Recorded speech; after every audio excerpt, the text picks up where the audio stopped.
జరిగింది. క్రైస్తవ్యం అబద్ధం కాదు. నేను చెప్పాను, క్రైస్తవ్యం అబద్ధం కాదు, క్రైస్తవ్యంలో అబద్ధికులు. క్రైస్తవ్యంలో అబద్ధికులు అని అంటే ఎక్కడి నుంచి బయలుదేరతారు వాళ్ళు అని అన్నప్పుడు అండి, బైబిల్ ఏం చెప్పిందో చెప్పనా అండి? క్రైస్తవ్యంలో అబద్ధికులు ఎక్కడి నుంచి బయలుదేరతారు అని చెప్పిందనంటే బోధకుల దగ్గర నుంచి బయలుదేరతారని చెప్పిందండి. ఎక్కడి నుంచి అండి? బోధకుల దగ్గర నుంచి బయలుదేరతారు. ఎవరైతే బోధకులు అని పిలువబడుతున్నారో అక్కడి నుంచే ఈ ప్రారంభం ఉంది అని బైబిల్ చెప్తుందండి. అయితే లాస్ట్ వీక్ మనం యాకోబు పత్రిక 4 గురించి మాట్లాడి అక్కడ మనం ముగించుకోవడం జరిగింది. యాకోబు పత్రికలో భక్తుడైనటువంటి యాకోబు గారి ద్వారా దేవుడు చెప్పినటువంటి ఈ మాటను ఒకసారి మనం చూద్దామండి. ఈ 3వ అధ్యాయంలో 6వ వచనం దగ్గర ఆయన ఏమన్నాడనంటే, నాలుక అగ్నియే, నాలుక మన అవయవములో ఉంచబడిన పాప ప్రపంచమై అన్నాడండి. పాప ప్రపంచమై సర్వ శరీరమునకు మాలిన్యము కలుగజేయచ్చు, ప్రకృతి చక్రముకు చిచ్చుపెట్టును, అది నరకము చేతే చిచ్చుపెట్టును అన్నాడు. నాలుక. అందరు నాలుకలు ఉన్నాయి. ప్రాముఖ్యంగా ఇక్కడ యాకోబు భక్తుడి ద్వారా దేవుడు తెలియజేసేటువంటి ఈ నాలుక ఎవరిదని చెప్పాను నేను లాస్ట్ వీక్ చెప్పాను. ఎవరి నాలుక అండి ఇది? బోధకుల నాలుక. ఎవరైతే బోధకులుగా ఉన్నారో వాళ్ళ గురించి మాట్లాడుకుంటూ వచ్చాడు. ఎందుకంటే ఒక బోధకుడు నాలుక అబద్ధం మాట్లాడింది అనుకో, ఒక బోధకుడి నాలుక తప్పు మాట్లాడింది అనుకో, బోధకుని క్రింద అనేక మంది విశ్వాసులు ఉంటారు. వాళ్ళందరూ తప్పును వినవలసి వస్తుంది, తప్పును అనుసరించవలసి వస్తుంది. అది ఏమవుతుంది అంటే పాప ప్రపంచం. మళ్ళీ ఆ ప్రపంచం ఏమైపోతుంది? పాప ప్రపంచం అయిపోతుంది. అంటే ఒక బోధకుడు చెప్పినటువంటి తప్పు వల్ల, ఒక బోధకుడు బోధించినటువంటి తప్పుడు బోధ వలన వినేటువంటి అనేక మంది ఏమైపోతున్నారు అని అంటే వాళ్ళకు కొత్తగా అంటే పాపంతో కూడిన ప్రపంచం అయిపోతారు. అక్కడ అదే చెప్తున్నాడు. కాబట్టి ఆ నాలుక అగ్ని లాంటిది, అది పాప ప్రపంచము, అది ప్రకృతి చక్రానికి చిచ్చు పెడుతుంది. సో ఆ నాలుకతో మాట్లాడే ప్రతి మాట ఆచితూచి మాట్లాడాలి, అవసరమైన మాటలు మాట్లాడాలి, ప్రయోజనకరమైన మాటలు మాట్లాడాలి. లేదు అని అంటే మరి కఠినమైన తీర్పు. అది పైన చెప్పాడు అనమాట. 3వ అధ్యాయం ప్రారంభ వచనంలో, నా సహోదరులారా, బోధకులమైన మనము మరి కఠినమైన తీర్పు పొందుదామని తెలుసుకుని మీలో అనేకులు బోధకులు, అలాగే చెప్పుకుంటూ వచ్చినట్టు అనేక విషయంలో మనం అందరము తప్పిపోవచ్చున్నాము. అనేక విషయంలో మనం అందరము, ఇక్కడ మనమందరం అనే మాట ఎవరి గురించి కాదు, బోధకులు. ఎవరైతే బోధకులు అయినారో వాళ్ళ యొక్క సమూహం గురించి మాట్లాడుతున్నాడు ఇక్కడ. అందులో నేను ఒకనే, యాకోబు అనేటువంటి ఆయన బోధకుడు, అనేక మంది బోధకులు ఉన్నారు, వాళ్ళతో మాట్లాడుతున్నాడు. బోధకులమైన మనం అన్నాడు కదా, సహోదరులారా బోధకులమైన మనము అన్నాడు. అంటే నేను మరియు బోధకులైన వారు మనం అన్నాడు. అలాగని మళ్ళీ అనేక విషయంలో మనమందరము అన్నాడు. మనమందరము బోధకులు. అంటే విశ్వాసులకి ఈ మాట అంటే చెందుతుంది. నెక్స్ట్ స్టెప్ వాళ్ళదే. ఫస్ట్ ఎవరు? బోధకులు, నెక్స్ట్ విశ్వాసులు అన్నమాట. కాబట్టి ఇది ప్రాముఖ్యంగా బోధకుల గురించి మాట్లాడుతున్నాడు. నాలుక చాలా సత్యాన్ని మాట్లాడేదిగా ఉండాలి. అసత్యం జోలికి నాలుక పోకూడదు. ఒకవేళ వెళితే ఏమవుతుంది అని అంటే నీవే కాదు, నీతో పాటు అనేక మంది విశ్వాసుల యొక్క జీవితాలు పాపమయం చేయవలసినటువంటి పరిస్థితులు వస్తాయి. సో బోధకులుగా ఎవరైతే ఉన్నారో వారు చాలా జాగ్రత్తగా ఉండాలి. బోధకులైనటువంటి వారికి మరి కఠినమైన తీర్పు ఉంది అని చెప్పాడు. దీన్ని మనం ఎందుకు జ్ఞాపకం చేసుకుంటున్నాం అని అంటే జాగ్రత్త కోసం. మత్తయి సువార్తలో 5వ అధ్యాయం ఉంటుంది. 5వ అధ్యాయంలో యేసు ప్రభు వారు చక్కని బోధ చేశాడు. మొదటి బోధ, పెద్ద బోధ, కొండ మీద బోధ, ప్రసంగం అని అంటాం కదా. అది చేసినప్పుడు ఆయన చాలా విషయాలు సూచించారు, చాలా విషయాలు బోధించారు. బోధించి ఆయన, నేను 8వ వచనం ప్రారంభ వచనం చదువుతున్నాను ఒకసారి. 8వ అధ్యాయంలో ప్రారంభ వచనం, 8వ అధ్యాయం ప్రారంభ వచనం ఏమంటుందంటే, ఆయన ఆ కొండ మీద నుండి దిగి వచ్చినప్పుడు అన్నాడు. ఆయన అని ఎవరో? యేసు ప్రభు వారు కొండ మీద నుండి దిగి వచ్చినప్పుడు, ఆయన ఆ కొండ మీద నుండి దిగి వచ్చినప్పుడు అని అంటున్నాడు. అంటే ఆ వచనాలు ముందంతా ఆయన ఎక్కడున్నాడు? ఆ వచనాలు ముందంతా, ఈ వచనానికి ముందంతా ఆయన కొండ మీద ఉన్నాడు, ప్రసంగం చేస్తున్నాడు. అదే కొండ మీద ప్రసంగం. 5వ అధ్యాయంలో ప్రారంభమై 7వ అధ్యాయం చివరి వరకు ఉందన్నమాట. 5, 6, 7 3 అధ్యాయాలు ఆయన కొండ మీద ప్రసంగమే.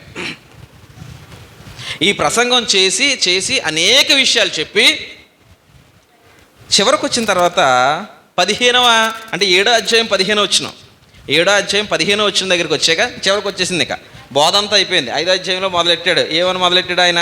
ధన్యతలు అని అంటాం కదా మనం. ఆత్మవిషయమై దీనిలైన వారు ధన్యులు, పరలోకం రాజ్యము వారిది. అలా మొదలెట్టుకొచ్చాడు ఆయన. దుఃఖపడు వారు ధన్యులు, వారు ఓదార్చబడదురు అని చెప్పుకుంటూ అనేక విషయాలు బోధించుకుంటూ వచ్చి 7వ అధ్యాయం 15వ వచనం దగ్గరికి వచ్చి ఆయన ఇలా మాట్లాడుతున్నాడు. చివరికి వచ్చి విషయాలన్నీ చెప్పాడు. ఏమని మాట్లాడుతున్నాడంటే, అబద్ధ ప్రవక్తలను గూర్చి జాగ్రత్త పడుడి, వారు గొర్రె చర్మములు వేసుకుని మీ యొద్దకు వత్తురు, కానీ లోపల వారు క్రూరమైన తోడేళ్ళు అన్నాడు. చూడ్డానికి గొర్రె కానీ స్వభావం తోడేలు. చూడ్డానికి గొర్రె కానీ స్వభావం తోడేలు. అంటే అవకాశం వచ్చేంత వరకు అలాగా నెమ్మదిగా కనిపించే అవకాశం వచ్చిన వెంటనే దాన్ని ఆహారంగా మార్చేసుకునే పద్ధతి అనమాట. అంటే ఆహారం కొరకే వస్తుంది తోడేలు, అంతే కదా. తోడేలు దేనికోసం వస్తుందండి? ఆహారం కొరకే వస్తుంది. పైకి గొర్రె చర్మం కప్పుకుని ఉంటారు, కానీ లోపల వారు క్రూరమైన తోడేళ్ళు అని చెప్పాడండి. ఎవరైనా? యేసు ప్రభు వారు చెప్పారు. మనం డాక్టర్ గారి దగ్గరికి వెళ్తుంటాం కదండి. డాక్టర్ దగ్గరికి వెళ్తాం. వెళ్ళినప్పుడు ఒకవేళ మనకి మలేరియా అలాంటి రోగం వచ్చిందనుకోండి, అది జ్వరం వచ్చినప్పుడు అక్కడి నుంచి వచ్చిన తర్వాత అడిగేటువంటి ప్రశ్నల్లో ఒక ప్రశ్న ఏంటంటే, అన్నీ తినొచ్చు అన్నారా అని అడుగుతాం. అవునండి. అడిగేటువంటి ప్రశ్నలో ఒక ప్రశ్న ఏంటంటే, అన్నీ తినొచ్చు అన్నారా అంటాం. ఎక్కడికి వెళ్ళు, ఏ రోగం గురించి నువ్వు ఏ హాస్పిటల్కి వెళ్ళు, ఏ డాక్టర్ని సంప్రదించు, వచ్చిన తర్వాత మనం వాళ్ళని మాట్లాడడానికి వెళ్తాం కదా, పలకరించడానికి వెళ్తాం కదా. పలకరించడానికి వెళ్ళినప్పుడు అన్నీ మాట్లాడుతూ ఒక మాట అడుగుతుంటాం మధ్యలో, అన్నీ తినొచ్చు అన్నారా అని. ఎందుకు అడిగావా మాట అంటే, రోగికి పడంది ఏదో ఉంది అక్కడ, జాగ్రత్త పడవలసింది ఎక్కడో ఉంది. అది మనందరికీ తెలుసు అనమాట. మనందరికీ తెలుసు కాబట్టి మనం ఏం చేస్తామనంటే, ఆ విషయాన్ని ఒకసారి అక్కడ మళ్ళీ ప్రస్తావన చేస్తాం. అన్నీ తినేచ్చా అని. ఏం చెప్పలేదు అన్నా కూడా, ఏం చెప్పలేదమ్మా అన్నా కూడా, మాంసం గట్ట దీనికి ఎందుకు వచ్చిందిలే అంటాం కదండి.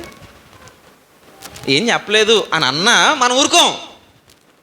మాంసం జోలికి వెళ్ళకు, 4 రోజులు తగ్గనే చూద్దాంలే అని అంటాం.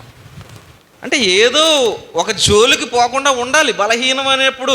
ఎందుకంటే అది నిన్ను పాడు చేస్తుంది అనేది ఉంది కదా. సేమ్ అలాగే బోధల దగ్గరికి వచ్చినప్పుడు, విశ్వాసం దగ్గరికి వచ్చినప్పుడు కూడా అన్నీ వింటున్నావు, కానీ ఏదో పాడు చేసేది ఉందంట. మాంసం తినేదే కదా, గోంగూర తినేదే, ములక్కాడ తినేదే, ఏమండి ఇవన్నీ తినే, వంకాయ తినేదే. కానీ కొన్ని పరిస్థితుల్లో ఇవి తినం మనం. ములక్కాడ తినం, వంకాయ తినం, గోంగూర తినం, మాంసం తినం. అంటే దాని దగ్గర రోగం వచ్చినప్పుడు అనమాట. దాని దగ్గరగా ఒక రోగం వస్తుంది, అప్పుడు ఈ ఐటమ్స్ తినడం మానేస్తుంటాం. కానీ మామూలుగా ఉన్నప్పుడు ఇవన్నీ తింటాం. అంటే అన్నీ తినేవైనా కొన్ని సమయాల్లో కొన్ని మనకి అనర్థం తెచ్చేవి ఉన్నాయి అని చెప్తుంది. అలాగే బోధలు ఎన్నో ఉన్నాయి, అన్నీ వినియే. కానీ కొన్ని బోధలు ఏం చేస్తాయి మనుషులనంటే, పాప ప్రపంచంగా సృష్టిస్తాయట. కొన్ని బోధలు ఏం చేస్తాయి? మనిషిని పాప ప్రపంచంగా సృష్టిస్తాయి. కాబట్టి జాగ్రత్త. పౌలు ఎఫెసీ సంఘాన్ని పిలిచాడు. అపోస్తల కార్యాలు 20వ అధ్యాయం. అపోస్తల కార్యాలు 20వ అధ్యాయం. ఎఫెసీ సంఘాన్ని మిలేతు అనేటువంటి ఒక ప్రదేశానికి పిలిచాడు ఆయన. మిలేతులో ఉన్నాడు.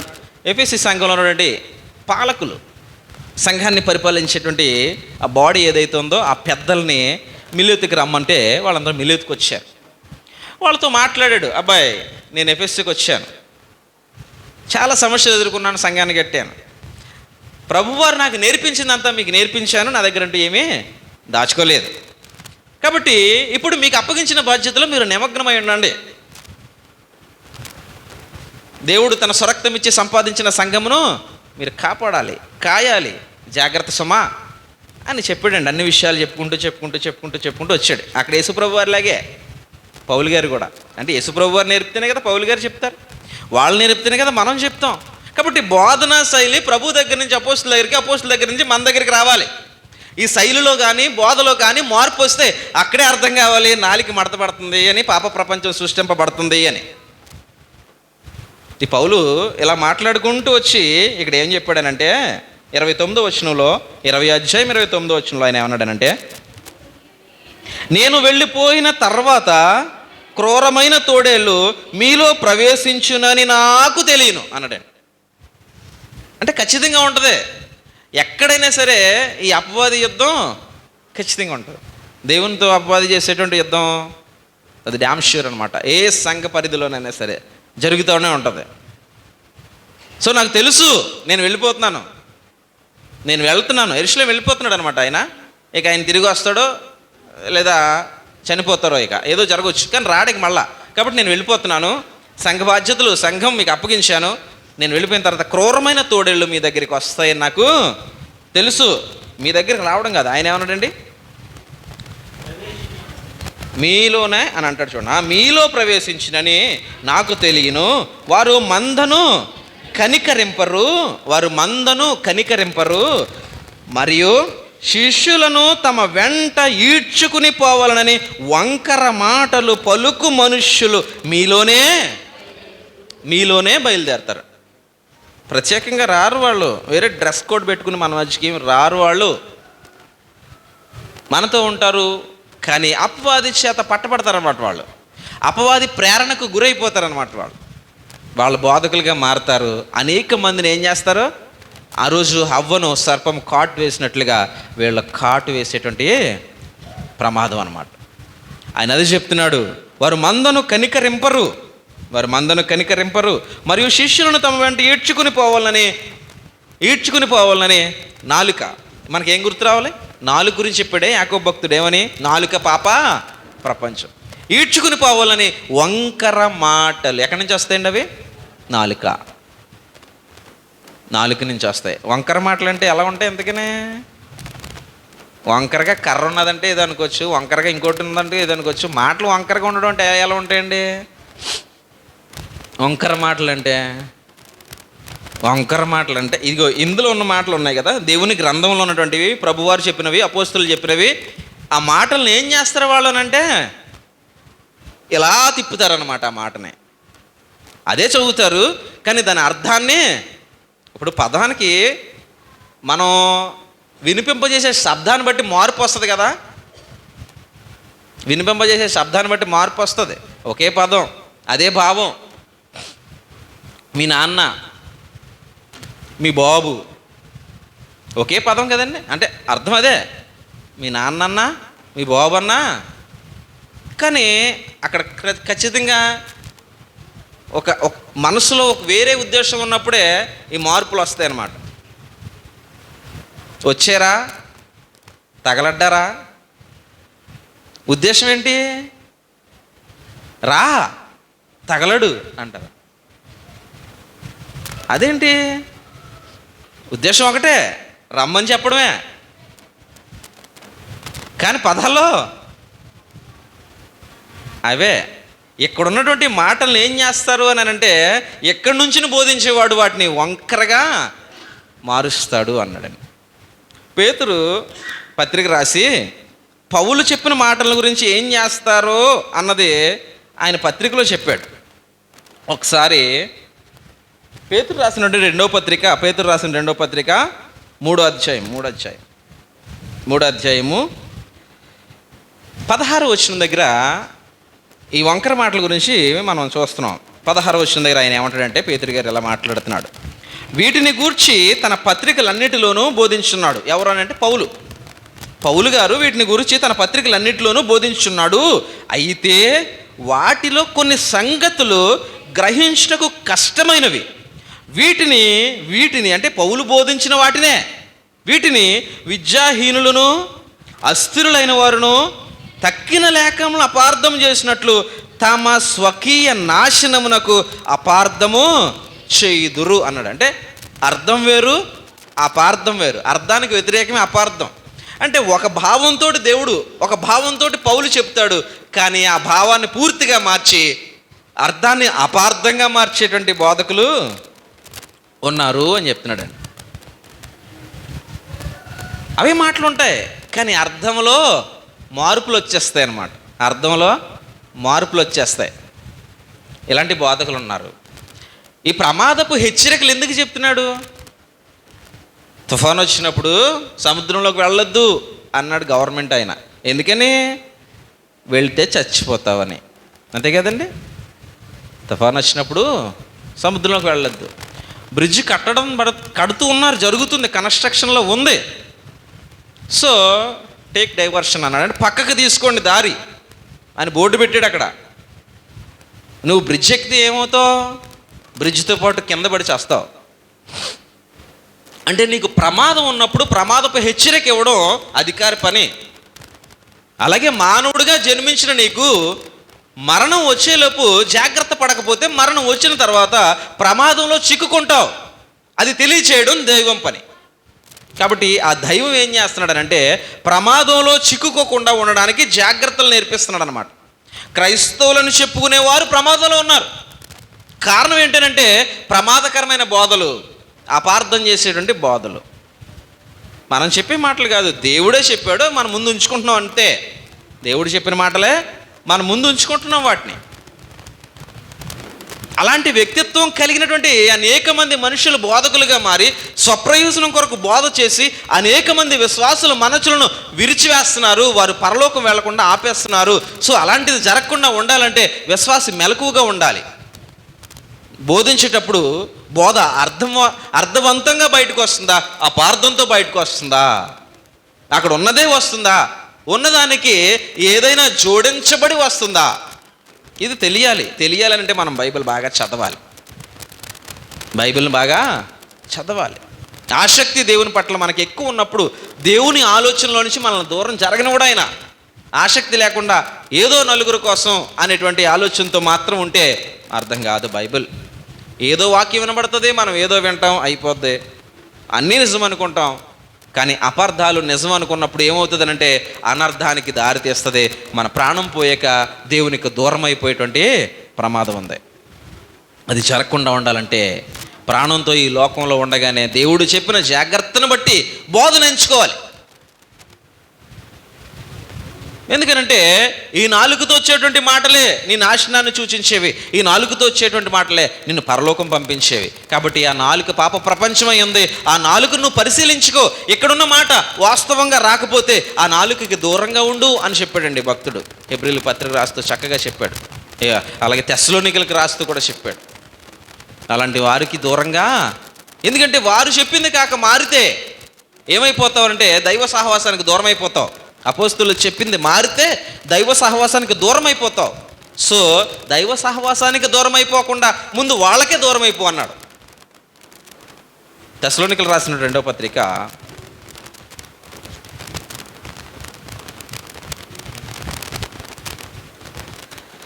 3వ అధ్యాయము.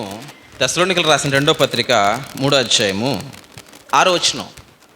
సహోదరులారా, మా వలన పొందిన బోధన ప్రకారము కాక అక్రమముగా నడుచుకును ప్రతి సహోదరుని యొద్ద నుండి తొలగిపోవాలనని మన ప్రభు అయిన యేసుక్రీస్తు పేరట మీకు ఆజ్ఞాపించుచున్నాను అన్నాడు. దూరంగా వెళ్ళిపో. దైవ సహవాసానికి దూరం అయిపోయే కంటే ఈ మానవ సహవాసానికి దూరం అయిపో అన్నాడండి ఇక్కడ. ఎందుకు? నువ్వు దైవ సహవాసానికి దూరం అయిపోతే నరకానికి పోవాలి. దైవ సహవాసంలోనే ఉంటే ఈ లోకంలో దేవుని తోడు ఉంటుంది. ఈ లోకం విడిచిన తర్వాత దేవుని తో ఉంటావు. దేవుని తోడున్నవాడే దేవుని తో ఉండగలడు మరణించిన తర్వాత. అది పొందాలంటే ఎక్కడున్నప్పుడు దైవ సహవాసానికి దూరపరిచేటువంటి మాట నీకు వినబడితే ఆ వినపరిచినటువంటి వ్యక్తి దగ్గర నుంచి దూరం అయిపోనాడండి. ఆ మనుషుల దగ్గర నుంచి దూరం అయిపో. ఎందుకంటే దైవ సహవాసం ఉండాలి నీకు ఎప్పుడు. అది ఈ యుగమందును రాబో యుగమందును ప్రయోజనం దైవ సహవాసం. మానవ సహవాసం ఈ యుగమందు కూడా పూర్తి ప్రయోజనం కాదు. ఒకరితో స్నేహం చేసాం అనుకోండి, ఏదో కొన్నాళ్ళు ఉంటుంది, పరిస్థితులు బాగోపోతే స్నేహం కాస్త కొంచెం దూరం అయిపోద్ది, వైరంగా మారిపోయేటువంటి ప్రమాదాలు ఉంటాయి. మనుషుల సహవాసాలు అలాగే ఉంటాయి. కానీ దైవ సహవాసం ఈ యుగమందును రాబో యుగమందును ప్రయోజనకరం. కాబట్టి ఆ సహవాసం కోల్పోకుండా ఉండాలంటే ఇక్కడున్నప్పుడు జాగ్రత్త చాలా అవసరం.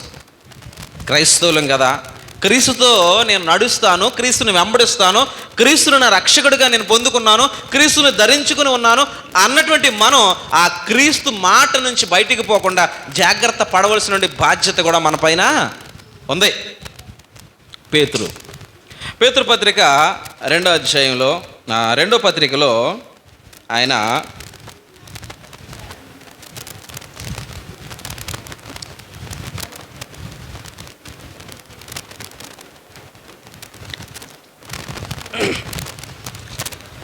పేతురు రాసినటువంటి 2వ పత్రిక ఒకసారి తీసుకుందాం. ఇక్కడ చక్కని మాటలు ఆయన తెలియపరుస్తాడు. 18వ వచనం 2వ అధ్యాయం 18వ వచనంలో ఆయన ఏమంటే, వీరు వ్యర్థమైన డంబపు మాటలు పలుకొచ్చు అన్నాడు. ఎవరు అని అంటే అపోస్తులు ఇచ్చిన బోధను అనుసరించని బోధకులు, నాలిక మడత పెట్టేటువంటి బోధకులు, అర్థాన్ని అపార్థంగా మార్చేటువంటి బోధకులు, గొర్రె చర్మం కప్పుకున్న తోడేళ్ళు. వీరు వ్యర్థమైన డంబపు మాటలు పలుకుచు తామే శరీర సంబంధమైన దురాశలు గలవారై తప్పు మార్గమందు నడుచు వారిలో నుండి అప్పుడే తప్పించుకున్న వారిని పోకిరీ చేష్టల చేత మరులు కొలుపుచున్నారు. తామే భ్రష్టత్వమునకు దాసుల యుండియు అట్టి వారిని స్వతంత్రము ఇత్తుమని చెప్పుదురు. ఒకడు దేని వలన జయింపబడునో దానికి దాసుడగును కదా అని అంటాడు. చెప్తున్నాను వినండి ఒకసారి. వీరు వ్యర్థమైన డంబపు మాటలు పలుకుచు తాము శరీర సంబంధమైన దురాశలు గలవారై తప్పు మార్గంలో నడుచుకున్నవారు అప్పుడే తప్పింపబడిన వారు. రండి మేము పరలోకం నడిపిస్తాం అంటారట. కానీ వీళ్ళ దగ్గర ఉన్నది ఏంటంటే వ్యర్థమైన డంబం. ఏంటండి, బోధకులను ఎప్పుడైనా కొంతమందిని మీరు గమనించారో లేదు, కానీ ఏమీ తెలియదు, ఏకీ సీకి మధ్యలో బి ఉంటుందని కూడా తెలియకపోయినా వాళ్ళ బోధలు చూసామంటే ఓరే బాబాయ్ కొత్త బైబిల్ రాయొచ్చు అనమాట అనిపిస్తుంది అనమాట. అంత చిత్రమైన బోధలు ఉన్నాయి కొన్ని. డంబం, వ్యర్థత. కొందరు బోధకులు ఉచ్చారణ కూడా సరిగ్గా ఉండదు తెలుసా అండి. మాట్లాడేటప్పుడు బోధించేటువంటి బోధన విధానం అదొక స్కిల్ అనమాట అండి. లింగ్విస్టిక్ స్కిల్స్ అంటారు దాన్ని. అంటే బోధించేటువంటి మాట విధానం. ఆ స్కిల్ లోపం ఏం చేస్తారంటే, రోడ్డు మీద మాట్లాడుకుంటాం కదా మాటలు, ఆడుకునేటప్పుడు మాట్లాడుకుంటారు కదా మాటలు, అలాగే ఉంటుంది బోధన విధానం కూడా. అది కరెక్ట్ కాదు. ప్రత్యేకంగా బైబిల్ స్కూల్స్లో ఆ స్కిల్ నేర్పిస్తారనమాట. ఏ విధంగా బోధించాలి, ఆ ఉచ్చారణ ఎలా ఉండాలి, పదహాల మధ్యన ఉన్నటువంటి ఆ ఖాళీని మనం ఎలాగ పలకాలి అనేటువంటి ప్రత్యేకమైన స్కిల్ని స్కూల్స్లో నేర్పిస్తూ ఉంటాం. అది లేని వారు ఏం చేస్తారనంటే ఆ ఉచ్చారణలోనే అందులో నుంచే వస్తుంది. నీకు డంబం, అహం ఎక్కడ పుట్టే? లోకంలో పుట్టే. అది బోధలో ఉందనుకో, అర్థం చేసుకోండి. అహం అనేది లోక సంబంధమైంది, అంతేనా? శరీరాశ, నేత్రాశ, జీవపు డంబం ఇవి లోక సంబంధమైనవి. ఇవి మన తండ్రి వల్ల పుట్టినవి కావు కదా. అలాంటి డంబం బోధలో కనిపిస్తే, అలాంటి అహం బోధలో కనిపిస్తే లోకం బోధలో ఉందని అర్థం. బోధకుడు లోకంతో కలిసి ఉన్నాడని అర్థం. వాడే గొర్రె చర్మం కప్పుకున్న తోడేలని అర్థం. కాబట్టి ఇవి జాగ్రత్తగా గమనించు. ఈ వ్యర్థమైన డంబపు మాటలు మాట్లాడేవాడు వాడు ఇంకానట పర్టిక్యులర్ వెలుగులోనికి రాలేదు. కానీ చూడండి, నూతనంగా అప్పుడే జన్మిస్తూ ఉంటారు దేవునిలో, ఇంకా వాళ్ళకి ఏమీ తెలియదు. వానమాలు నేర్చుకునే వయస్సు, కొత్తగా బాప్తిస్మం తీసుకున్నటువంటి వారు కొందరు ఉంటారు. అలాంటి వారిని వీడికి ఇంకా వెలుగును గూర్చి పూర్తి అవగాహన లేనప్పటికీ రా రా వెలుగంటే ఏంటో నేను చూపిస్తా అంటాడట.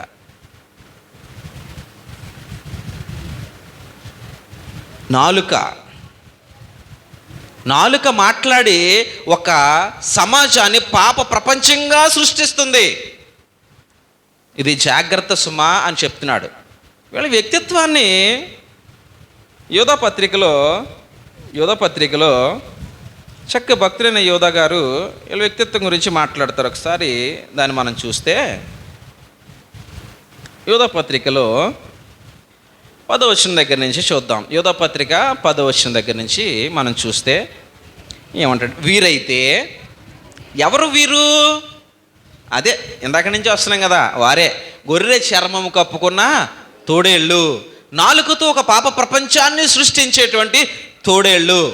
వీళ్ళ గురించే మాట్లాడుతున్నాడు. వీరైతే తాము గ్రహింపని విషయముల గూర్చి దూషించువారై వివేక శూన్యములకు మృగముల వలె వేటిని స్వాభావికంగా ఎరుగుదురో వాటి వలన తమ్మును తాము నాశనము చేసుకొనుచున్నారు. అయ్యో వారికి శ్రమ!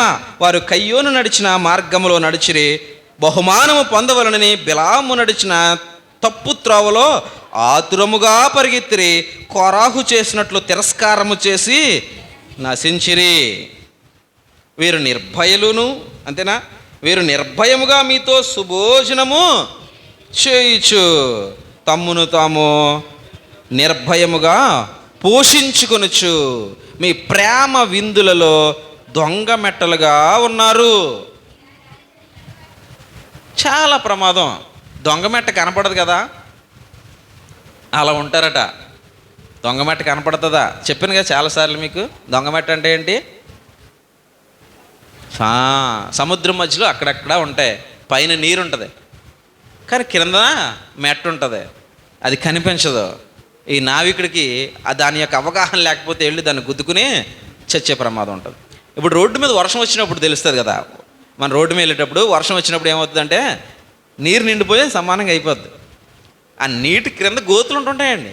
వర్షం వచ్చినప్పుడు ఎప్పుడు నీళ్ళు ఎక్కువ ఉన్న ప్లేస్లో నుంచి వెళ్ళకూడదు. మనం బాడున్నా సరే కనపడి ప్లేస్లో నుంచే నువ్వు వెళ్ళాలి తప్ప, బాడుంది కదా అని నీరున్న ప్లేస్లో వెళ్ళావు అనుకోండి, గోతులు ఉంటాయండి అక్కడ. లోపలికి ఉండొచ్చు కొన్ని గోతులు, వెళ్ళిపోతాం లోపలికి. అవి తెలియవు. దొంగ మెట్టలు కూడా అదే. వాటితో పోల్చాడు. కొందరు బోధకులు ఉన్నారు, వారు ఎలాంటి వారంటే వీరైతే తాము గ్రహింపని విషయముల గూర్చి దూషించువారై వివేక శూన్యములకు మృగముల వలె వేటిని స్వాభావికంగా ఎరుగుతారో వాటి వలన తమ్మును తాము అంటే కొన్ని ఏదో వింటారు, అంతే. ఇంక దీన్ని మించింది అరే విన్నది కాదు, ఇక్కడ ఉన్నది. గొప్పది ఏంటి అంటే నువ్వు విన్నది కాదు, ఇక్కడ ఉన్నది. కాబట్టి నువ్వు చేయాల్సింది ఏంటంటే విన్న వెంటనే ఇక్కడ లైన్ ప్రకారంగా నువ్వు పరిశీలించాలి. ఉందా లేదా అంటే ఉంటాయి అక్షరాలు ఉంటాయి, లైన్ ప్రకారంగా పరిశీలించాలి. ఉదాహరణకు ఒక మాట చెప్తాను మీకు. సోదరుడు రాజ్ కుమార్ ఒకసారి చెప్పాడు ఏంటంటే, అపోస్తులు శనివారం ఎందుకు కలిశారు అని చెప్పాడు కదా ఒకసారి. అంటే నేను మొత్తం ఆదివారం గురించి చెప్పి ఆయనకి ఇచ్చాను అనమాట. శనివారం ఎందుకు కలిశారు అపోస్తులు అని అప్పుడు ఆయన చెప్పారు. ఎందుకు కలిశారు అపోస్తులు? యూదుల సమాజ మందిరంలోనికి వెళ్ళారు, విశ్రాంతి దినాన పోయారు. ఎందుకు వెళ్ళారు అంటే నువ్వు లైన్ ప్రకారంగా ఆలోచిస్తే తెలుస్తుంది. ధర్మశాస్త్రం ఆజ్ఞను పాటించడానికి వెళ్ళలేదు. ధర్మశాస్త్రం ఆజ్ఞ పాటించే వారికి క్రీస్తు గురించి చెప్పే అవకాశం ఆ రోజే. ధర్మశాస్త్ర ఆజ్ఞ ఏంటంటే శనివారం కలవాలని. వారు శనివారం కలిసేవారు. వారికి క్రీస్తు అర్థం కావాలంటే వాళ్ళందరూ ఉన్నప్పుడు వెళ్ళి చెప్పాలా. వాళ్ళు వెళ్ళకపోయిన తర్వాత నువ్వు అక్కడికి వెళ్ళావనుకో, అక్కడ ఎవడుంటాడు? గోడలకైనా ఒకవేళ ఫ్యాన్లు ఉంటే అడ్లకి చెప్పాలా. కాబట్టి శనివారం వాళ్ళు ఉన్నారు కాబట్టి అపోస్తలులు పౌలు గారు కావచ్చు, మిగిలిన వారు కావచ్చు, వాళ్ళున్న ప్లేస్కి వెళ్ళారు, రాబోయే క్రీస్తు కోసం తెలియపరిచారు. అది లైను. మనం అలా ఆలోచించబోను. అపోస్తలులు చూడండి శనివారం వెళ్ళారు కాబట్టి మనం కూడా శనివారం వెళ్దాం అన్నాం అనుకో, నీకు బుర్ర మోకాలు కింద ఉందని అర్థం అనమాట. మోకాల్లో కూడా కాదు, మోకాలకి కింద అరికాలు ఉంటుంది కదా, అరికాల్లో ఉందని అర్థం బుర్ర. కాబట్టి కొంచెం తీసుకుని పైకి తెచ్చుకుంటే వాక్యం అర్థం అవుతుంది. కాబట్టి లైన్ ప్రకారంగా మనం ఆలోచించకపోతే ఉంటాయి, అక్కడ అన్నీ ఉంటాయి. ఉన్నది ఎందుకు ఉంది, ఏ బాణిలో ఉంది, దాని లైన్ ఏంటి అర్థం కావాలి మనం. అలా పరిశీలించేటువంటి క్రైస్తవ్యం ఉన్నప్పుడు బోధించే బోధకుడు జాగ్రత్త పడతాడు. వాడు గొర్రెగానే ఉంటాడు, గొర్రె చర్మం కప్పుకున్న తోడేలుగా ఉండడు. ఇక్కడ మనం చూసినప్పుడు పూర్వీకులు కొందరిని జ్ఞాపకం చేశాడు. ఎవరెవరున్న వాళ్ళు? ఒకడు కయ్యోను, మరొకడు బిలాము, ఇంకొకడు కోరాహు. వీరందరూ కూడా దేవునికి విరోధంగా వేరుగా ఉన్నవారే. వీళ్ళతో పోల్చాడు ఈ దొంగ మెట్టల లాంటి బోధకుల్ని, గొర్రె చర్మం కప్పుకున్నటువంటి తోడేళ్ళని. ఒకడేమో హంతకుడు, తమ్ముడిని చంపేసినాడు. ఇంకొకడు ధనం కోసం ఆతృత పడినవాడు, బిలాం అన్నటువంటి వాడు. బాలాకు దగ్గర నుంచి ధనం పొందేద్దాం, రాజు కదా ఏదో ఇచ్చేస్తాడు అనుకున్నాడు. దేవుని మాటకు అతను లోబడకుండా ధనానికి దాసోహం అయ్యాడు, ప్రాణాన్ని పోగొట్టుకున్నాడు. ఇంకొకడు ఎవరంటే కోరాహు. కోరాహు ఎవరనంటే లేవి సంతతి చెందినోడే, లేవికి పుట్టినోడే. కాకపోతే ప్రధాన యాజకత్వం చేసేటువంటి అహరోను కుటుంబం మీద తిరగబడ్డాడు అనమాట. మేము చేస్తాం, మాకొచ్చి మంత్రాలు చదవడం అన్నాడు అనమాట. మాకొచ్చి మంత్రాలు చదవడం, మేము ఆ కుటుంబానికి చెందిన వాళ్ళమే. మేము ఎప్పుడు డోరుకాడే కాపలాగా ఎలా, మేము ఈ పాటలు మాత్రమే పాడాలా అని తిరగబడ్డాడు. అతనితో పాటు అభిరాము, దాతాను అనేటువంటి కొంతమందిని వెనకలేసుకుని ఒక 250 మందిని మళ్ళీ పోగేసుకుని వాళ్ళ మీద ఫైట్ అనమాట అండి. తిరగబడ్డాడు మోషే అహరోనుల పైన. ఊరుకుంటాడు దేవుడు? వాళ్ళతోటే పోల్చాడు ఇలాంటి బోధకులందరినీ కూడా. ఇలా భూమి వీడి వాళ్ళని మింగేసిందట, అగ్ని వచ్చి 250 మందిని కాల్చేసిందట. ఇప్పుడు రాకపోవచ్చు, భూమి మింగపోవచ్చు, కానీ దేవుని రాకడ వచ్చినప్పుడు ఇవన్నీ జరుగుతాయి. అవి జరిగినప్పుడు ఆ కోరాహు వెనకాల గుంపులాగా మనం కాకూడదు అని అంటే ఈనాడు చెప్పే బోధన జాగ్రత్తగా విశదంగా మనం పరిశీలించాలి. వాక్యం ఉంది కదా మన చేతిలో, లేకపోతేనే ఇది లేదురా నాకు ఎలా తెలుస్తుంది అని అనుకోవడానికి. ఇది ఉంది కదా, చెప్పిన మాటలు రాసుకున్న వాళ్ళు ఇంటికి వెళ్ళిన తర్వాత దాని లైన్ అదా కాదా? ఈ నెల చెప్పాడు కదా. అసలు ఆ ఉద్దేశంతో పౌలు ద్వారా దేవుడు మాట్లాడించాడా? ఆ ఉద్దేశంతో పేతురు ద్వారా దేవుడు మాట్లాడించాడా? ఆ ఉద్దేశంతో యాకోబు ద్వారా మాట్లాడించాడా? యోధా ద్వారా మాట్లాడించాడా అని మనం పరిశీలన చేసుకోవాలి. ఇక్కడి నుంచి వెళ్ళి ఇలా దులిపి బైబిల్ అందులో పెట్టి మళ్ళీ ఆదివారం వచ్చి ఇలా దులిపి తెచ్చుకుంటున్నాం అనుకో, ప్రయోజనం ఉండదు. అందుకే నా దేవుని గ్రంథం మన చేతుకుంటా కాదు. మేడకు మెట్లు ఎందుకు కట్టుకుంటావు? మేడకు మెట్లు ఎందుకు కడతాం మనం? ఇలా బిల్డింగ్ వేసుకుంటాం, దానికి మెట్లు ఎందుకు కడతామండి? జాగ్రత్తగా పైకి ఎక్కడానికి. మెట్లు ఎందుకు ఉపయోగపడుతున్నాయి? అందుకే దాన్ని కడుతున్నావు. పైకి ఎక్కుతున్నావు, కిందకు వస్తున్నావు. మెట్లు ఉండగా మెట్లు యూజ్ చేయకుండా ఉండేవాళ్ళు ఎవరు ఉంటారు చెప్పండి? మెట్లు కట్టుకుని దాన్ని వాడకుండా ఉండేవాళ్ళు ఎవరు ఉంటారు? పక్కన తాళ్ళు వేసుకుని ఎక్కుతారు ఎవరన్నాను? మెట్లు ఖచ్చితంగా వాడతాం మనం మేడ కట్టుకుని. ఇది అలాంటిదే, నువ్వు పైకి ఎక్కాలి దేవుని దగ్గరికి. అలా మెట్లలాగా ఉపయోగపడడానికి దేవుడు నీకు ఇది ఇచ్చాడు. పరిశీలించాలి, చదవాలి, ఆలోచించాలి. అప్పుడు మనం జాగ్రత్తలో ఉంటాం అనమాట. ప్రమాదానికి పోమండి. క్రైస్తవులు ఉండడానికి వచ్చినప్పుడు ఆ క్రైస్తవం యొక్క ఆ విలువలు కొన్ని ఉంటాయి. క్రైస్తవ్య విలువలు నీకు రావాలనంటే విలువలు ఉన్న పుస్తకం ఇదే. విలువలు ఉన్న పుస్తకం పక్కన పెడితే విలువలు ఎక్కడి నుంచి వస్తాయి? విలువలు నీ చెవికి వినబడుతున్నప్పుడు ఆ చెవి మందకుండకుండా అది జాగ్రత్తగా వినాలి. వినకపోతే విలువలు ఎక్కడి నుంచి వస్తాయి?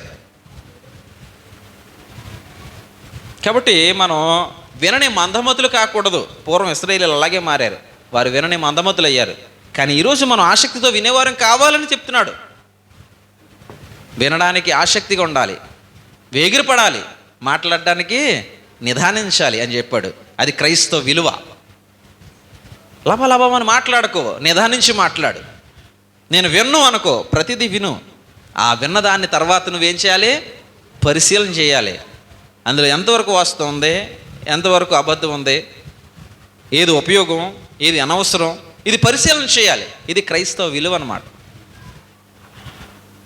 ఈ విలువలు మనకు తెలియాలంటే విలువలు కలిగిన పుస్తకం కావాలి మనకి. అది మన దగ్గర ఉంది. దాన్ని చదివినప్పుడు మనం మోసపోవడానికి అవకాశాలు ఉండవు. ఎందుకంటే క్రైస్తవ్యంలో అబద్ధం తాండవం చేస్తుంది. అబద్ధికులు విస్తారంగా ఉన్నారు. అలా అబద్ధికులు విస్తారంగా ఉన్న క్రైస్తవ్యంలో అబద్ధం ఉన్నప్పటికీ, అంటే క్రైస్తవ్యం అబద్ధం కాదు, మళ్ళీ చెప్తున్నాను, క్రైస్తవ్యంలో అబద్ధం తాండవం చేస్తుంది, క్రైస్తవ్యం ముసుగులో అబద్ధం తాండవం చేస్తుంది. అలా ఉన్నప్పటికీ సత్యం కోసం బ్రతికేవారు, సత్యం కోసం చనిపోవడానికి సిద్ధంగా ఉన్నవారు ఉన్నారు. వారి కోవలో మనం ఉండాలి. కాబట్టి పరిశీలన చాలా ప్రాముఖ్యం, పరిశీలన చాలా ప్రాముఖ్యం. ఇంకా కొన్ని మాటలు పిలిపిలి పత్రిక రాస్తూ పౌలు ఒక హెచ్చరిక మాట తెలియజేస్తాడు. ఈ నాలుక డంబంగా పలికేటువంటి వ్యక్తుల కొరకు ఆయన ఏమంటాడనంటే 3వ అధ్యాయంలో 3వ అధ్యాయము 18వ వచనం దగ్గర మాట్లాడుతూ ఇలా మాట్లాడుతున్నాడు. 3వ అధ్యాయం పిలిప్పి పత్రిక 3వ అధ్యాయం 18వ వచనంలో, అనేకులు క్రీస్తు శిలువకు శత్రువులుగా నడుచుకొనుచున్నారు. ఎవరు శత్రువులు అవుతారు క్రీస్తు శిలువకు? క్రీస్తు శిలువకు శత్రువులు అవడం అంటే క్రీస్తుకి అవ్వాలి కానీ, క్రీస్తుకి అవ్వాలి కానీ క్రీస్తు శిలువకు అవ్వడం ఏంటి శత్రువులు అంటే ఏంటి? శిలువలో నుంచి వచ్చిన రక్షణకు శత్రువులు అయిపోతున్నారని, ఆ రక్షణ వాల్యూ తీసేస్తున్నారు, రక్షణను అబద్ధంగా మార్చేస్తున్నారు. ఏ విధంగా రక్షణలోనికి ప్రవేశించాలో ఆ వేని పాడు చేస్తున్నారు. ఆశీర్వాదాల కొరకు క్రైస్తవ్యమనో, ఉద్యోగాల కొరకు క్రైస్తవ్యమనో, వ్యాధులు తగ్గడం కోసం క్రైస్తవ్యమనో, ఇలాగా సెకండ్ వేలోకి తీసుకెళ్ళిపోతున్నారు. అవన్నీ తర్వాత, మొదట నా నీతిని రాజ్యాన్ని మీరు వెతకాలి, అవన్నీ మీకు తర్వాత అనుగ్రహింపబడతాయి. ఎవడైతే దేవుని కోసం నిలబడతాడో వాడికి ఇస్తాడు దేవుడు, దేవుడు ఇచ్చేవాడు. కానీ పొందుకునేటువంటి అవకాశం, పొందుకునేటువంటి సామర్థ్యం, పొందుకునేటువంటి యోగ్యత మన దగ్గర ఉందా? డైరెక్ట్గా నాకు ఇచ్చేయండి అన్నాం అనుకో, ఏదో లోన్ వచ్చిందండి గవర్నమెంట్ లోను, నాకు ఇచ్చేయండి అని పరిగెట్టుకుంటే వెళ్ళి సింగెట్టేమో అనుకో, ఇచ్చేస్తారా?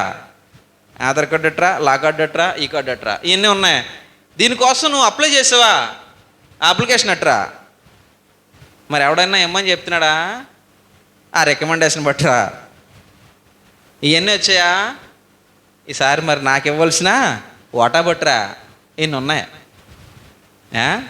ఏంటో ఒక మనిషి మరొక మనిషికి ఇచ్చేటువంటి ఆ లోనో ఇంకోటో దానికే ఇన్ని చెక్కింగ్ చేసి అన్నీ ఉన్నా మళ్ళీ జోబీ బోరు ఉండకపోతే వెనక్కి పోయే అవకాశాలు చాలా ఉన్నాయి. ఏటి చిన్న లోన్ పొందుకోవడానికి అన్ని పరీక్షలు ఉంటే, పరలోకం అనేటువంటిది చిన్న లోన్ కాదు, అది శాశ్వత నివాసం, వాస్తవమైన జీవం, వాస్తవమైన జీవం. యుగాలు మనం బ్రతకాల్సినటువంటి ప్రదేశం అది. క్రైస్తవ్యం అంటే అదే. దానికోసం ఇక్కడికి వచ్చాం. ఇక్కడ ఎందుకు కూర్చున్నాం అని అంటే, అయ్యా కొన్నాళ్ళు నేను బ్రతికినన్నాళ్ళు దేవుని బిడ్డగా బ్రతుకుతాను, ఏదో ఒక రోజు నేను మరణిస్తాను, దేవునితో ఉంటాను. దేవునితో ఉండడం కోసం ఇక్కడికి వచ్చాను. సంఘం అంటే అది. సంఘం అంటే ఏంటి అంటే పరలోకం తీసుకెళ్ళేటువంటి ఒక వాహనం అనుకో, పరలోకం తీసుకెళ్ళే వాహనం. కాబట్టి ఆ డ్రైవర్ బాగా డ్రైవింగ్ చేయాలి, లేకపోతే పరలోకం చేరుకోదు. అందుకే బాగా డ్రైవ్ చేస్తున్నాడా లేదా అని పరిశీలన చేయాల్సిన బాధ్యత కూర్చున్న ప్యాసింజర్ల మీద ఉందన్నమాట. లేకపోతే ప్రమాదాలు జరుగుతాయి. కాబట్టి పరలోకం వెళ్ళడానికి మనం ఇక్కడికి వచ్చాం, దానికోసం వచ్చాం, అందుకే వచ్చాం. ఇక నాకు నీరసంగా ఉందండి, ఏదో సమస్య, అప్పుల బాధ ఉందండి, ఇంకొకటి ఉందండి, ఉంటాయి మనుషులం కాబట్టి. దీని అన్నిటి కోసం మనం దేవుని వేడుకుంటాం. పొద్దున్న అక్కడ ఒక కీర్తన మీకు చెప్పాను వాళ్ళకి, 91వ కీర్తన. ఆయన ప్రేమించే వారితో ఆయన ఉంటాడట. నేనుంటా అన్నాడు ఆయన. ఆయన ప్రేమించాం కనుక అని అన్నాడు. నేనున్నా, నేను చేస్తా సహాయం, నేను నడిపిస్తా, నా రక్షణ వాడికి ఇస్తా అంటాడు. 91వ కీర్తన చివరి వచనాలకు వెళ్ళిపోతే ఒక 3-4 వచనాలు, చివరి వచనాలు ఆ మాటలు ఉంటాయి. ఎందుకనంటే దేవుణ్ణి ప్రేమించే వారికి ఆ చివరి ఒక వాక్యం ఉంటుంది ఆ బోర్డు మీద అదే ఉంటుంది, మంచి మాట ఉంటుంది. అది రోమపత్రిక అనుకుంటా, రోమపత్రికలో మాట అనుకుంటా, అదేనండి. ఒకసారి చూసి చెప్పండి. రోమపత్రిక 8:23 ఒకసారి చదవండి. రోమపత్రిక 8:23 మాట. రోమపత్రిక 8:23, 8:28, దేవుణ్ణి ప్రేమించు వారికి అనగా ఆయన సంకల్పం చెప్పిన పిలువబడిన వారికి మేలు కలుగుటకే సమస్తమును సమకూడి జరుగుచున్నది అని అంటాడు. అని తెలుసుకోవాలి మనం. దేవుణ్ణి ప్రేమించే వారికి సమస్తము సమకూడి జరుగుతుంది. దేనికి? నీ మేలుకి. ప్రేమిస్తున్నావా? ప్రేమిస్తే చాలా జాగ్రత్తగా ఉంటావు. దేవుని ప్రేమించేవారు చాలా జాగ్రత్తగా ఉంటారట. కాబట్టి మనం మోసపోకూడదు, అజాగ్రత్తగా ఉండకూడదు. క్రీస్తుకు శత్రువులైన వారు ఎవరున్నారో అనగా సిలువకు, ఆ రక్షణకు, ఆయన ద్వారా రాబోయే పరలోకానికి శత్రువులైన వారు ఎవరున్నారో, శత్రు సంబంధమైన బోధ ఎక్కడ వినబడుతుందో జాగ్రత్తగా చూసుకోవాల్సిన, తెలుసుకోవాల్సిన బాధ్యత మన పైన ఉంది. ఇక్కడ మాట్లాడితే ఏంటంటే, అనేకులు క్రీస్తు సిలువకు శత్రువులుగా నడుచుకొనిచున్నారు. వీరిని గూర్చి మీతో అనేక పర్యాయములు చెప్పి ఇప్పుడును ఏడ్చుచూ చెప్పుచున్నాను. ఏడవలసిన అవసరం ఏంటి సార్ మీకు పౌలు గారు అని అంటే, ఏడవలసిన అవసరం ఏంటి అని అంటే, పవిత్రురాలైన కన్యకగా ఒక్కడే పురుషుని కనుక క్రీస్తునకు నేను ప్రదానం చేశాను. ఆనాడు హవ్వను మోసపరిచిన అపవాది నిన్ను మోసపరిచి లోకంలోనికి తీసుకుపోతాడేమో అని భయమేస్తుంది. అందుకు ఏడ్చాడు. అందుకు ఏడుస్తూ చెప్తున్నాడు, క్రీస్తు సిలువకు శత్రువులైన వారు అనేకులు ఉన్నారు. వాళ్ళు మిమ్మల్ని కూడా శత్రువులుగా మార్చేస్తారు. శత్రుత్వం ఎక్కడి నుంచి పుడుతుంది అంటే, లోక స్నేహం, దేవునితో వైరం అక్కడి నుంచి పుడుతుంది. వీళ్ళు ఏం చేస్తారంటే, లోక స్నేహం చేసేవారుగా మనల్ని మార్చేస్తారు. అట్టి ప్రేరణకు గురి చేస్తారు.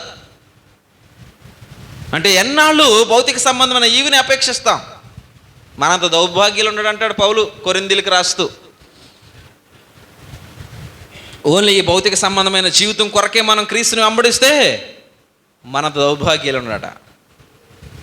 మరి నేను ఎందుకు క్రీస్తుని వెంబడించాలంటే, ఏ జీవితం మట్టుకు, రాబోయే జీవితం మట్టుకు, ఆ జీవితాలు దేవుని చేత క్షేమకరంగా నడిపింపబడడానికి, ధన్యులుగా మనం ఉండడానికి క్రీస్తుని వెంబడిస్తున్నాం. అది క్రీస్తుని వెంబడించాల్సిన విధానం. ఆ విధానంలో మార్పులు తీసుకొచ్చే నాలుకలు కొన్ని వస్తాయి. ఆ నాలుకలు పాప ప్రపంచాన్ని సృష్టిస్తాయి. కాబట్టి ఆ నాలుకను పరిశీలించు. వాళ్ళు గొర్రె చర్మం తప్పుకున్నటువంటి తోడేళ్ళు. ఇక్కడ వాళ్ళ గురించి మాట్లాడుతూ ఇంకేమనంటే, ఏడ్చుచు చెప్పుచున్నాను, నాశనమే వారి అంతము, వారి కడుపే వారి దేవుడు. అంటే కడుపు కోసమా క్రైస్తవ్యం? అంటే కడుపు కోసమా? బైబిల్ బోధ చేయడం అని అంటే, బోధకుడిగా మారడం అని అంటే కడుపు కోసమా? బతకడానికా? భౌతిక సంబంధమైనటువంటి బ్రతుకును బ్రతకడానికి కాదు బైబిల్ పట్టుకోవాల్సింది. ఆత్మ సంబంధంగా అనేక మందిని జీవింపజేయాలి. మరణంలో నుంచి జీవంలోనికి అనేక మందిని మార్చాలి. అందుకు మనం బైబిల్ చేత్తో పట్టుకోవాలి. అలాంటి బోధ వినాలి. అలాంటి బోధకుల దగ్గరికి పోవాలి. రోమపత్రిక 16వ అధ్యాయం ఇదే కడుపు గురించి మాట్లాడుతూ పౌలు భక్తుడు రోమీలతో కూడా సంగతి చెప్తున్నాడు. రోమా సంఘంలోతో 16వ అధ్యాయంలో ఆయన ఏమంటాడనంటే,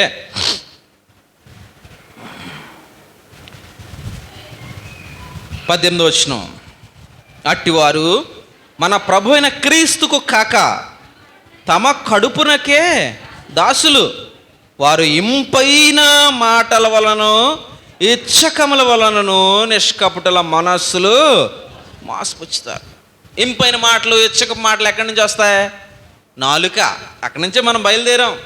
నాలుక పాప ప్రపంచం.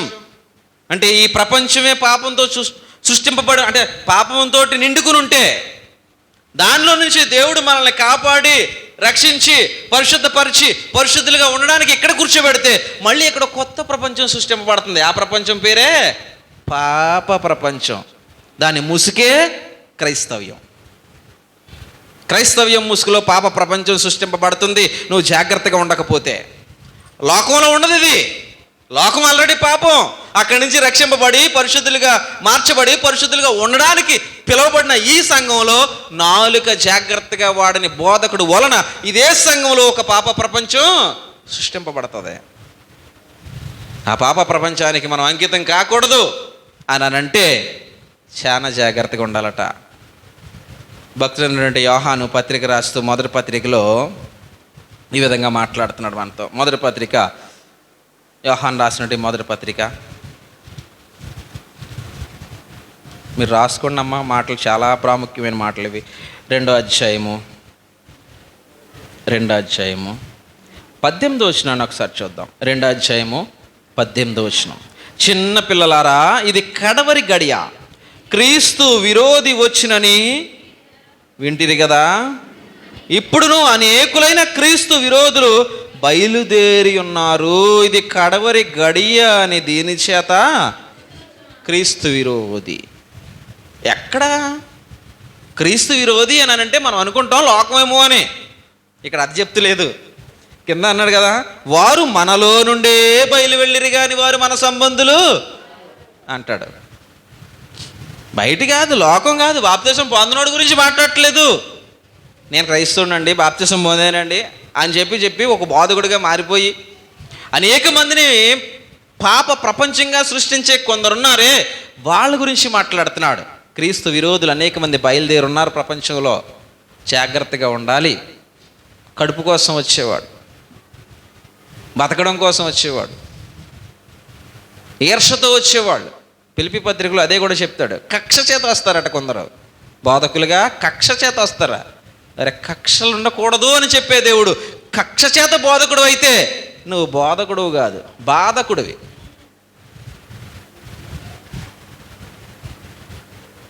ఇదే యోహాను పత్రిక భక్తుడు 3వ పత్రికలో ఓ సమాచారం ఇచ్చాడు. 2వ పత్రిక మన్నించండి, 2వ పత్రికలో 8వ వచనం దగ్గర నుంచి మనం చూద్దాం.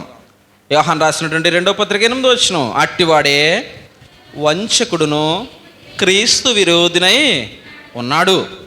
మేము మీ మధ్యన నెరవేర్చిన కార్యములను చెడగొట్టుకొనక అన్నాడంటే, అప్పటి వరకు మీరు బాగా భక్తిగా బ్రతుకుతారు, అప్పటి వరకు మంచి ప్రార్థనా పరులుగా ఉంటారు, చక్కగా దేవుని సేవ కోసం అంకిత భావంతో బ్రతుకుతూ ఉంటారు. సడన్గా ఏమైపోతారంటే మహాజ్ఞానులుగా మారిపోయి, అంటే నాకు ప్రపంచం అంతా తెలుసు, ప్రపంచం నా తర్వాతే అనుకుంటాం అనమాట. ఏమీ చేయమిక లాడ్సం అయిపోతాం, వెంటనే ప్రభులం అయిపోతాం. ఏమీ వినడానికి ఇష్టపడం, ఏమీ చేయడానికి ఇష్టపడం, అన్నీ మన కాళ్ళ దగ్గర రావాలనుకునే అహంతో బ్రతుకుతుంటాం. ఇవి గమనించుకోవాలి. ఇదే చెప్తున్నాడు, అట్టివాడే వంచకుడును క్రీస్తు విరోధినై ఉన్నాడు. మేము మీ మధ్యన నెరవేర్చిన కార్యములను చెడగొట్టుకొనక. మీరు పాడు చేసుకోవద్దు. భక్తిని చక్కగా కొనసాగించండి, చక్కని ప్రార్థనా జీవితాన్ని కొనసాగించండి, చక్కని సహవాసాన్ని కొనసాగించండి, సంఘ క్షేమాభివృద్ధి కొరకు అన్ని పనుల్లోనూ నేనున్నానని అనండి. ఇలా ముందుకు కొనసాగండి. ఇక్కడ కొన్ని వంకర మాటలు పుట్టుకొస్తుంటాయి, అదే గమనించుకోవాలి. మీరు రెండెత్తేలు తింటా చూడండి. కొంతమంది అత్తగారికి కోళ్ళకి లింకెటినాకి, ఏంటి నువ్వు వండితే తింటుందా, నువ్వు తుడిసేస్తావా అప్పుడు లెగుతుందా అన్నారు అనుకో. ఏటది ఎంతకనే కలిపి మాట, ఎడగొట్టి మాట, ఎడగొట్టి మాటే, ఖచ్చితంగా విడగొట్టి మాట. ఏంటి నువ్వు వండితే తింటుందా అన్నావు అనుకో, అర్థం ఏంటి? నువ్వు వండుకుని తింటుందని. ఏంటి నువ్వు తుడిచేకి లెగుతుందా అంటే, నువ్వు తుడకో తుక్కటికెళ్ళి మీద వేసేని. గొడవెట్టి మాటలు ఇవి. ఏమండి, ఆ కుటుంబం ఏదో కలిసో మెలిసో పోతున్నారు చూడంతే, అంతవరకే. ఏమంటే మనం కలపలేం. అలాంటప్పుడు ఎడగొట్టడానికి అంత మాత్రం చాలా కష్టం మనుషుల్ని కలపడం. కాబట్టి కష్టమైన పని చేయలేం. కాబట్టి ఈ సులువైన పని దగ్గరికి ఉంది కానీ చెయ్యొద్దు, మనం చేయొద్దు. దాని జోలికి వెళ్ళొద్దు. పక్క కుటుంబాల్లో మనం వేలు ఎట్టకూడదు తెలుసా అండి? పక్క కుటుంబాల్లో ఎప్పుడు మనం వేలు పెట్టకూడదు. వాళ్ళ కష్టమా, ప్రార్థించు, అంతవరకే. వేలెట్టి ఇలా గెలికామనుకో సమస్యలు పుట్టించిన వాళ్ళు అవుతాం. అలాగ సంఘంలో ఈ మంచి చక్కని దైవ కుటుంబంలో ఇలాంటి మాటలు చెప్పేవాళ్ళు ఉండొచ్చేమో. ఏదైనా చేద్దాం, ఎలా చేయనమ్మని, మనం అందరం ఇంత చేస్తాడా అన్నదనుకో, ఏమన్నాను అంటే ఇవ్వద్దని దాని అర్థం, అంతేనా? అది ఇలాంటివే వంకర్ర మాటలు అని. అంటే ఇందాక మనం చదివాం కదా వంకర్ర మాటలని. ఇవి ఎక్కడి నుంచి వస్తున్నాయి? ఎక్కడో మొదలవుతుంది ఒక విత్తనం, అదే వృద్ధి అవుతుంది, అదే ఫలాలు కాస్తుంది, మళ్ళీ రాలతో విత్తనాలు, మళ్ళీ నీకు మొక్కలు వస్తాయి. అన్ని మొక్కలు రాకుండా ముందు ఈ మొక్క రాగానే మొక్కను పీకి పడేయాలన్నమాట. మనం ఆ జాగ్రత్త కలిగి ఉండాలి. ఆ జాగ్రత్త కలిగి ఉంటే అదే ఇక్కడ చెప్పాడు. చూడండి 9, క్రీస్తు బోధయందు, అంతేనండి. ఇంక ముందుకెళ్ళిపోయాం. విరోధులు ఉన్నాడు, మేము మీ మధ్యన చెడగొట్టుకొనక మీరు పూర్ణ ఫలము పొందినట్లు జాగ్రత్తగా చూసుకోండి. క్రీస్తు బోధయందు నిలిచి ఉండక దానిని విడిచి ముందుకు సాగు ప్రతివాడును దేవుని అంగీకరింపనివాడు, ఆ బోధ యందు నిలిచి ఉండువాడు తండ్రిని కుమారుని అంగీకరించువాడు. ఎవడైనను ఇట్టి బోధను మీ దగ్గరికి తేక మీ యొద్దకు వచ్చిన ఎడల వానిని మీ ఎంట చేర్చుకొనవద్దు, శుభమని వానితో చెప్పను వద్దు అన్నాడండి. కారణం ఏంటి? కరోనా వస్తే కౌగులించుకోవడం తప్పు కదా. కరోనాతో పేషెంట్ వస్తే కౌగులించుకోవడం తప్పు, దూరంగా ఉంచడం బెస్ట్. ఇది అలాంటిదే. తప్పుడు ఉద్దేశంతో, చెడిపోయిన మనస్సుతోటి, వంకర స్వభావంతో, గొర్రె చర్మం కప్పుకునే తోడేలు బుద్ధితోటి దగ్గరికి వచ్చేటువంటి బాధకులు అనేక మంది ఉన్నారు. వారి కడుపుకు దాసులు, క్రీస్తుకు విరోధులు, క్రీస్తు శిలువకు విరోధులు. గమనించండి, బైబిల్లో ఉన్నటువంటి మాటను ఉన్నట్టుగా చెప్పే వారి దగ్గరే ఉండండి, అలాగే మీరు బ్రతకండి. అలాంటి సేవకుల్ని మాత్రమే దేవుడు ఇచ్చాడని గుర్తించండి. ఇది కాదని వంకర మాటలు చెప్పితే ఎవరైనా వస్తే వాళ్ళని రానివ్వకండి, వాళ్ళ దగ్గరికి మీరు పోబోకండి అని దేవుని వాక్యం చెప్తుంది, నేను కాదు. ఇవి హెచ్చరికలు. మెడిసిన్ వాడే ముందు తీసుకోవాల్సిన జాగ్రత్తలు తీసుకోకపోతే వాడే మందు నీకు పని చెయ్యదు. ఆ మందు పని చేయాలంటే తగిన జాగ్రత్త తీసుకోవాలి. సమయానికి మందుని ఎప్పటికప్పుడు అందిస్తూ ఉండాలి. మనమందరం దేవుని దృష్టిలో పేషెంట్లమై ఉండొచ్చు, పాపంతో నిండిపోయి ఉన్నాం కాబట్టి. ఆ పేషెంట్స్ని ఆయన చేరదీశాడు. వాక్యం అనే మందు చేత మనల్ని శుద్ధీకరిస్తున్నాడు, స్వస్థపరుస్తున్నాడు. ఆ స్వస్థపరిచే యెహోవా యందు మనం నమ్మిక ఉంచి తగిన జీవితాన్ని మనం కొనసాగించాలి. జాగ్రత్త కలిగి పరిశీలనాత్మకమైనటువంటి విశ్వాసాన్ని మనం పెంపొందించుకోవాలి. కాబట్టి క్రైస్తవ్యంలో అబద్ధం ఉంది, అబద్ధికులు ఉన్నారు. క్రైస్తవ్యం అబద్ధం కాదు. క్రైస్తవ్యం అంటే క్రీస్తు సహవాసం. ఈ క్రీస్తు సహవాసం అనే ముసుగులో అబద్ధికులు ఉన్నారు. తస్మత్ జాగ్రత్త అని వాక్యం ప్రభు అయిన క్రీస్తు వారి దగ్గర నుంచి కూడా మనకు వినిపిస్తూనే ఉంది. ఇట్టి అబద్ధికులున్న క్రైస్తవ ప్రపంచంలో ఎన్నో అవమానాలను ఎదుర్కొంటూ క్రీస్తు కోసం ప్రాణాలు విడవడానికి కూడా వెనకాడని క్రైస్తవ్యం కూడా ఉంది. అది వాస్తవ క్రైస్తవ్యం. ఆ లక్షణాలు వచ్చేవారం తెలుసుకుందాం. అందరికీ వందనాలండి.